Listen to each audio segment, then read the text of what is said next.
Panibagong tagumpay na naman para sa kalikasan at komunidad ang ipinagdiwang sa lungsod ng Cabanatuan matapos opisyal na buksan ng Department of Environment and Natural Resources o DNR at ng pamahalang lungsod ng Cabanatuan ng bagong linear park na matatagpuan sa kabaan ng Sapang Buhay Creek sa mga barangay ng H. Concepcion at San Jose Sur noong July 25.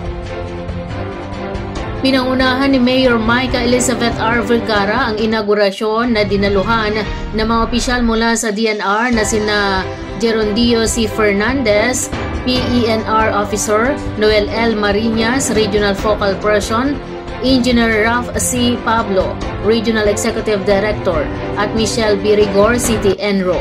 Nakiisa rin sa seremonya sina Barangay Chairman Russell Nanggel ng H. Concepcion at Barangay Chairman Jeffrey Villegas ng San Jose Sur. Layunin ng proyekto na magbigay ng malinis, luntian at ligtas na espasyo para sa mga residente habang pinapalakas ang proteksyon laban sa pagbaha sa lugar. Bukod dito, inaasahang magsisilbing sentro ang linear park para sa pagsulong ng kamalayan sa kalikasan at pagtibayin ang pagkakaisa ng komunidad.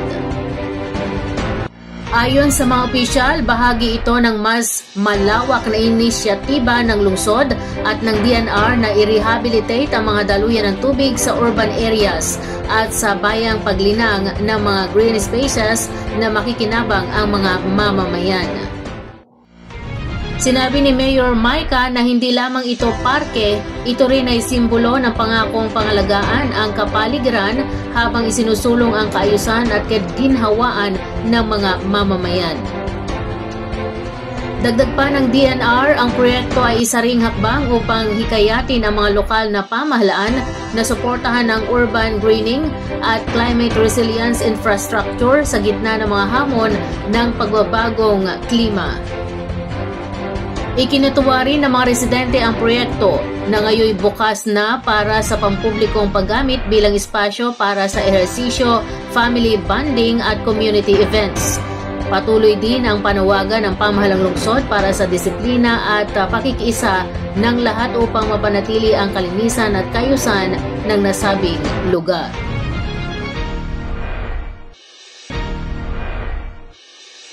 Mahigit sa 500,000 pisong halaga ng ilegal na droga ang nasamsam at 7 suspek, kabilang ng isang high-value individual ang naaresto sa magkakasunod na operasyon laban sa droga dito sa Nueva Ecija nitong July 28.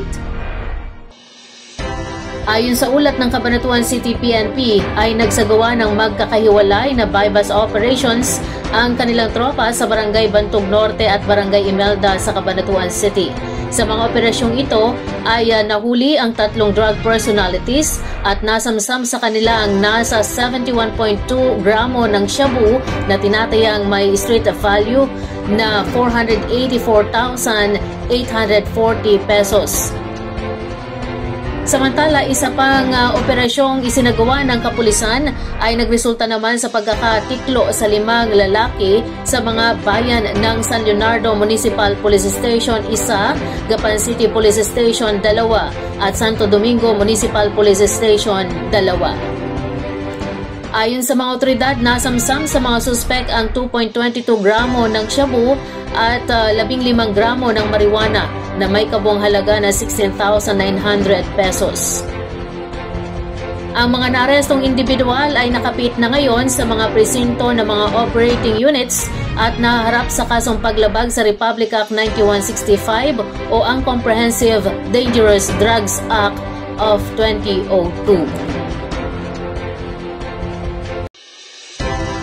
Malaking karangalan ang natanggap ng Bungabon National High School o BNHS matapos kilalanin bilang Best Innovative School sa isang prestiyosong international na awarding ceremony na ginanap kamakailan sa London. Kinilala ang BNHS sa kanilang natatanging kontribusyon sa larangan ng edukasyon at inobasyon, partikular sa mga programang humuhubog sa malikhaing pag-iisip ng mga mag-aaral at pagtugon sa mga suliraning panlipunan gamit ang agham at teknolohiya. Isa sa mga naging tampok na halimbawa ng inobasyon ng paaralan ay ang imbensyon ng 7 mag-aaral mula Grade 10 Science, Technology and Engineering o STE strand na tinawag nilang Spectra Guard. Layunin ng nasabing imbensyon na matulungan ang mga magsasaka ng sibuyas sa Bungabon sa pagsuri ng kalidad ng kanilang ani. Buong pusong ipinagdiwang ng komunidad ng BNHS ang pagkilalang ito na itinuturing nilang tagumpay hindi lamang ng paaralan kundi ng buong bayan ng Bungabon.